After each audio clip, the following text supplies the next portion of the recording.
Hi everyone, welcome to our YouTube channel. First time ಯಾರೆಲ್ಲ ನಮ್ಮ ಚಾನಲ್ನ ನೋಡ್ತಾ ಇದ್ದೀರೋ ದಯವಿಟ್ಟು ಸಬ್ಸ್ಕ್ರೈಬ್ ಮಾಡ್ಕೊಳ್ಳಿ. ಹಾಗೆಯೇ ಬೆಲ್ಲೈಕನನ್ನು ಕ್ಲಿಕ್ ಮಾಡಿ. ಫಸ್ಟೇ ನಮ್ಮ ವಿಡಿಯೋ ನಿಮಗೆ ಬರುತ್ತೆ. ಸೊ ಇವತ್ತು ಸಂಕ್ರಾಂತಿ ಹಬ್ಬ ಆಗಿರೋದ್ರಿಂದ ಎಲ್ಲರಿಗೂ ಸಂಕ್ರಾಂತಿ ಹಬ್ಬದ ಆರ್ಥಿಕ ಶುಭಾಶಯಗಳನ್ನು ತಿಳಿಸ್ತಾ ಇವತ್ತು ನಾನು ಮಾರ್ನಿಂಗಿಂದ ವ್ಲಾಗ್ನ ಸ್ಟಾರ್ಟ್ ಮಾಡ್ತಾ ಇದ್ದೀನಿ. ಬೆಳಿಗ್ಗೆ ಬ್ರೇಕ್ಫಾಸ್ಟ್ಗೆ ಅಂತ ಆಲೂಗಡ್ಡೆ ಪಲ್ಯ ಮತ್ತು ಚಟ್ನಿ, ಅದ್ರ ಜೊತೆಗೆ ಪೂರಿಯನ್ನು ಮಾಡ್ತಾಯಿದ್ದೀನಿ, ನೋಡ್ತಾ ಇರ್ಬೋದು. ಸೊ ಅದಾದ ನಂತರ ನಾನು ಇಲ್ಲಿ ಕಡಲೆಕಾಯಿ ಮತ್ತು ಅವರೆಕಾಯಿಗಳನ್ನು ಬೇಯಿಸಿಟ್ಕೊಂಡಿದ್ದೀನಿ. ಸಪ್ರೇಟಾಗಿ ಗೆಣಸನ್ನು ಸಹ ಬೇಯಿಸ್ತಾ ಇದ್ದೀನಿ. ಒಂದರಲ್ಲಿ ಹಾಕಿಬಿಟ್ರೆ ಗೆಣಸು ಬೇಗ ಬೇಯೋದ್ರಿಂದ ಅದಕ್ಕೆ ನಾನು ಸಪ್ರೇಟಾಗಿ ಹಾಕಿ ಬೇಯಿಸ್ತಾ ಇದ್ದೀನಿ. ಕಡಲೆಕಾಯಿ ಸ್ವಲ್ಪ ನಿಧಾನಕ್ಕೆ ಬೇಯುತ್ತೆ ಅಲ್ವಾ, ಅದರಿಂದ ಕುಕ್ಕರಿಗೆ ಹಾಕ್ಬೋದು, ಆದರೆ ನಾನು ಕುಕ್ಕರ್ಗೆ ಹಾಕಿ ಬೇಯಿಸ್ತಾ ಇಲ್ಲ, ತಪ್ಪಲೆಯಲ್ಲೇ ಬೇಯಿಸ್ತಾ ಇದ್ದೀನಿ. ಸೊ ಇಲ್ಲಿ ನಾನು ಪೊಂಗಲ್ ಮಾಡೋದಕ್ಕೆ ಅಂತ ಒಂದು ಲೋಟ ಆಗೋಷ್ಟು ರೈಸ್ನ ತೊಗೊಂಡಿದ್ದೀನಿ. ಪೊಂಗಲ್ಲಿಗೆ ಸ್ವಲ್ಪ ನೀರು ಜಾಸ್ತಿನೇ ಇಟ್ಕೊಬೇಕಾಗುತ್ತೆ, ಸ್ವಲ್ಪ ನುಣ್ಣಗೆ ಆಗಬೇಕಲ್ವ, ಅದರಿಂದ. ಅದಾದ ನಂತರ ನಾನಿಲ್ಲಿ ಅಕ್ಕಿ ಬೆಂದೈತೆ ಅಂತ ನೋಡಿದ್ದೀನಿ. ಫುಲ್ಲು ಸ್ವಲ್ಪ ಬಾಯ್ಲ್ ಆಗಬೇಕು ಚೆನ್ನಾಗಿ. ಅದಾದಮೇಲೆ ಸ್ವಲ್ಪ ಬೆಲ್ಲವನ್ನು ಹಾಕ್ಕೋತಾ ಇದ್ದೀನಿ. ರುಚಿಗೆ ಎಷ್ಟು ಬೇಕೋ ಅಷ್ಟು ಬೆಲ್ಲ ನೋಡ್ಕೊಂಡು ಹಾಕ್ಕೊಳ್ಳಿ. ನಾನಿಲ್ಲಿ ಸ್ವಲ್ಪ ಸಿಹಿ ಜಾಸ್ತಿನೇ ತಿನ್ನೋದ್ರಿಂದ ಜಾಸ್ತಿನೇ ಬೆಲ್ಲ ಯೂಸ್ ಮಾಡ್ತಾಯಿದ್ದೀನಿ. ಸೊ ಇಲ್ಲಿ ನಾನು ಮನೆಯಲ್ಲೇ ಮಾಡಿಟ್ಟಿರೋಂಥ ತುಪ್ಪನ ಬಳಸ್ತಾ ಇದ್ದೀನಿ. ನಾನೇ ಮನೆಯಲ್ಲೇ ಮಾಡ್ಕೋತೀನಿ. ಮನೆಯಲ್ಲೇ ಕೆನೆ ತೆಗೆದು ಅದರಿಂದ ನಾನು ಮಾಡ್ತೀನಿ. ಫ್ಲೇವರ್ ಅಂತೂ ತುಂಬಾ ಚೆನ್ನಾಗೈತೆ. ಸೊ 2 ಟೇಬಲ್ ಸ್ಪೂನ್ ಆಗುವಷ್ಟು ತುಪ್ಪನ ತೊಗೊಂಡಿದ್ದೀನಿ. ತುಪ್ಪ ಜಾಸ್ತಿ ಇದ್ದಷ್ಟು ಚೆನ್ನಾಗಿರುತ್ತೆ. ಕೆಲವ್ರು ಇಷ್ಟಪಡ್ತಾರೆ, ಕೆಲವ್ರು ಇಷ್ಟಪಡಲ್ಲ. ಅದೇ ಎಷ್ಟು ಬೇಕೋ ಅಷ್ಟು ನೀವು ಯೂಸ್ ಮಾಡ್ಕೊಬೋದು.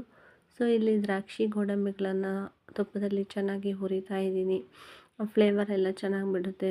ಒಂದು 2 ನಿಮಿಷ, 1ರಿಂದ 2 ನಿಮಿಷ ಹುರಿದ್ರೆ ಸಾಕಾಗುತ್ತೆ.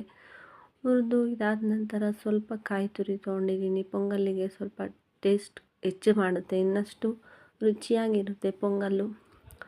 ಸೊ ಇದು ಸ್ವೀಟ್ ಪೊಂಗಲ್ಲು, ನೀವು ನೋಡ್ತಾ ಇರ್ಬೋದು. ಸಿಹಿ ಮತ್ತು ಖಾರ ಪೊಂಗಲ್ಲು ಮಾಡೋದನ್ನು ನಾನು ಮತ್ತೊಂದು ವಿಡಿಯೋದಲ್ಲಿ ತಿಳಿಸ್ತೀನಿ. ಸೊ ಇದಕ್ಕೆ ನಾವೀಗ ಹುರಿದಿಟ್ಕೊಂಡಿರೋಂಥ ದ್ರಾಕ್ಷಿ ಗೋಡಂಬಿಗಳನ್ನು ಹಾಕ್ಕೊತಾ ಇದ್ದೀವಿ. ತುಪ್ಪದಲ್ಲಿ ಹುರಿದಿಟ್ಟಿರೋಂಥ ದ್ರಾಕ್ಷಿ ಗೋಡಂಬಿಗಳನ್ನು ಮಿಕ್ಸ್ ಮಾಡಿಕೊಂಡು ಚೆನ್ನಾಗಿ ಒಂದೊಳ್ಳೆ ಮಿಕ್ಸ್ ಕೊಡೋಣ. ಸೊ ತುಂಬ ಚೆನ್ನಾಗಿ ಬರುತ್ತೆ ಪೊಂಗಲ್. ಇದ್ರ ಜೊತೆಗೆ ಏಲಕ್ಕಿ ಪುಡಿ ಸಹ ನಾನು ಹಾಕ್ಕೊಂಡಿದ್ದೀನಿ, ಅದು ತೋರಿಸಿಲ್ಲ. ನೀವು ಏಲಕ್ಕಿ ಪೌಡ್ರು ಸಹ ತೊಗೊಳ್ಳಿ. ಮತ್ತು ಇದೆಲ್ಲ ಆದ ನಂತರ ದೇವ್ರ ನೈವೇದ್ಯ ಮಾಡಿಬಿಟ್ಟು ಕಡಲೆಕಾಯಿ, ಗೆಣಸು ಮತ್ತು ಪೊಂಗಲನ್ನು ದೇವ್ರ ನೈವೇದ್ಯಕ್ಕೆ ಇಟ್ಟು ಪೂಜೆ ಮಾಡಿದ್ದೀನಿ. ಸೊ ನೀವು ನೋಡ್ತಾ ಇರ್ಬೋದು, ನಮ್ಮ ದೇವ್ರ ಮನೆಯಲ್ಲಿ ಈ ರೀತಿ ಪೂಜೆ ಮಾಡಿದ್ದೀವಿ. ಇವತ್ತು ಹಬ್ಬ ಸ್ಪೆಷಲು. ನೋಡಿ ಪೂಜೆ ಎಲ್ಲ ಹೇಗಿದೆ ಅಂತ ಹೇಳಬೇಕು, ಕಮೆಂಟ್ ಮಾಡಿ ತಿಳಿಸಿ. ಇವತ್ತು ಸಂಕ್ರಾಂತಿ ಹಬ್ಬದ ವಿಶೇಷ ಇದು. ನಾವು ಏನು ನೈವೇದ್ಯಕ್ಕೆ ಇಟ್ಟಿರ್ತೀವೋ ಇದನ್ನು ಸಂಜೆ ಗೋಧೂಳಿ ಸಮಯದಲ್ಲಿ, ಅಂದರೆ 5ರಿಂದ 5:30 ಟೈಮಲ್ಲಿ ಆ ನೈವೇದ್ಯಕ್ಕೆ ಇಟ್ಟಿರೋವಂಥ